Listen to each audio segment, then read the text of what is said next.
16 horas boca abajo. ¿Suena extremo? Sí, pero puede ser la diferencia entre la vida y la muerte. Este es un paciente con un SDRA moderado a severo. El SDRA hace referencia a lo que es el síndrome de dificultad respiratoria aguda. Pero este tiene unos parámetros que hay que tener en cuenta siempre para poder saber si mi paciente se encuentra totalmente estable, si está por encima del rango o si está por debajo de ella.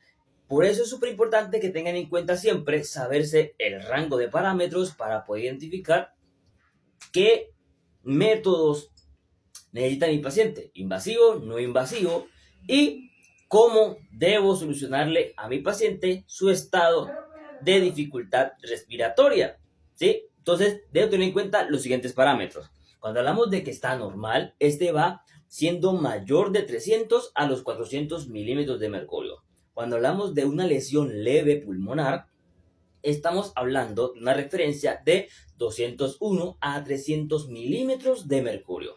Pero cuando este va de una dificultad respiratoria aguda a nivel moderado, como se hace referencia en el video, es que el paciente está en un rango de 101 a 200 milímetros de mercurio.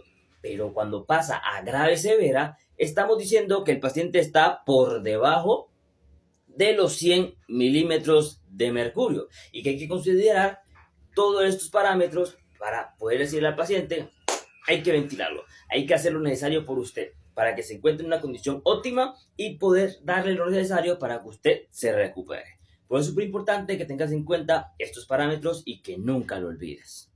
PAFI menor de 150. El valor normal de índice de PAFI, es decir, PaO2 y FiO2, es de aproximadamente 400 a 500 milímetros de mercurio. Pero hay algo que hay que tener en cuenta, y es que esto va a modo del nivel del mar, indicándote así que el paciente tiene una buena oxigenación. Ahora bien, estos valores por debajo de 300 pueden causar una lesión pulmonar. Y quiero que tengas esto muy presente, y es que se clasifica la gravedad del síndrome de dificultad respiratoria aguda en 3: leve, moderado y severo.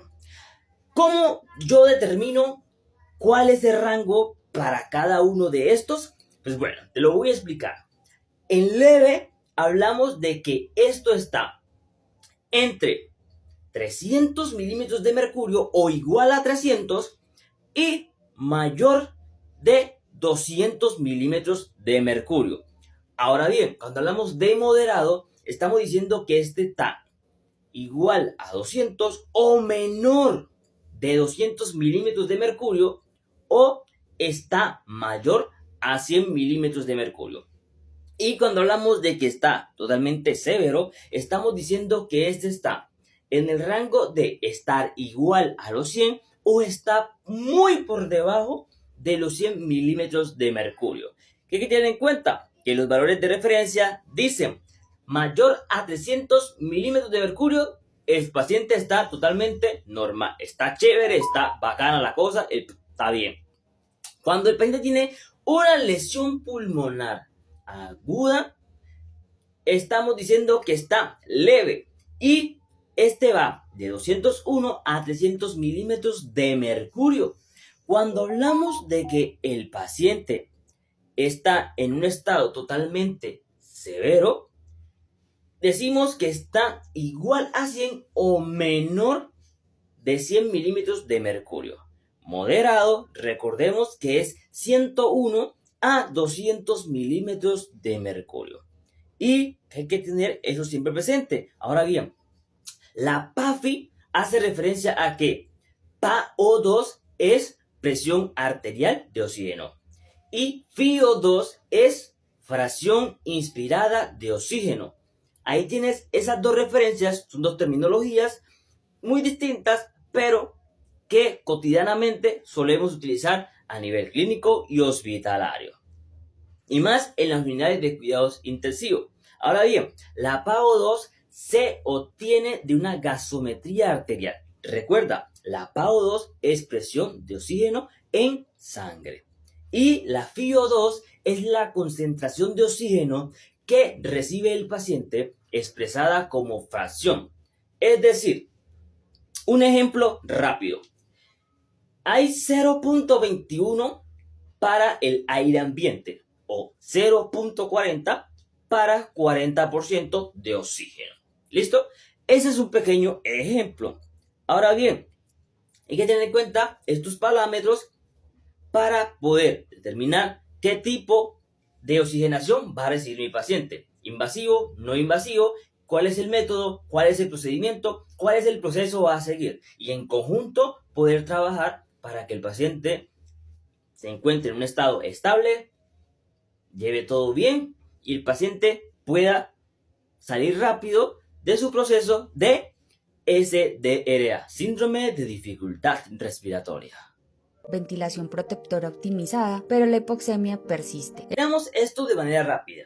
¿Qué es la hipoxemia? Se define como una disminución de la presión arterial de oxígeno en la sangre, la PaO2, como se lo mencionaba anteriormente, por debajo de los niveles totalmente normales. El problema no es solo la falta de oxígeno, es la distribución heterogénea del edema, las atelectasias en zonas dorsales y el estrés pulmonar que empeora el daño. Entonces el equipo toma la decisión. Posición prono. No es para mejorar solo un número en el monitor, es para salvar un pulmón y por ende una vida. La maniobra requiere coordinación perfecta. 1, 2, 3 y el giro. El peso del corazón ahora se desplaza, las zonas dorsales se reclutan y el pulmón se vuelve más homogéneo. Y ahí está, 16 horas mínimo, porque el beneficio no viene de una mejoría rápida en la saturación, viene de reducir el bili y de proteger cada alvéolo. El estudio ProSEBA lo demostró, la posición prono prolongada reduce la mortalidad en SDRA severo, no es una opción, es un estándar de cuidado, porque cuando llegue el momento real, tu equipo ya tendrá la experiencia y experticia para hacer la intervención de manera segura. ¿Has utilizado posición prono en tus pacientes? La verdad es que utilizar la posición prono para tu paciente ayuda muchísimo, ya que este ayuda a que haya una buena saturación de oxígeno y todo empiece a funcionar de manera óptima y perfecta. Hay que tener en cuenta que durante la pandemia se utilizaba mucho lo que era la careta, las monogafas, guantes, el bombacho, que era un traje completamente que te cubría, utilizamos el gorro, ¿sí? Tapabocas N95 y estamos totalmente aislados. Hoy en día se sigue utilizando, pero hay que tener en cuenta que solamente es en pacientes aislados, que tienen compromiso realmente. Entonces, hay que tener en cuenta eso. Y dos, sí, se utiliza la pronación. ¿En qué pacientes? En pacientes con dificultad respiratoria. ¿Para qué? Para que este ayude a una mejor proyección de oxígeno y este puede saturar de una manera mejor. Durante la pandemia se utilizaba mucho para que los pacientes se puedan recuperar. Había quienes mejoraban, había quienes no, y se buscaba otra alternativa para que esto funcionara. Y realmente era efectivo. Hoy en día se sigue utilizando la pronación, pero ya se determina en qué casos sí, en qué casos no. Y dependiendo del tipo de paciente también. Pero sí es una metodología que todavía se sigue utilizando y que la verdad funciona bastante. Yo soy el enfermero Isaías Rivas y recuerda que conmigo siempre vas a tener aprendizaje a través de experiencias.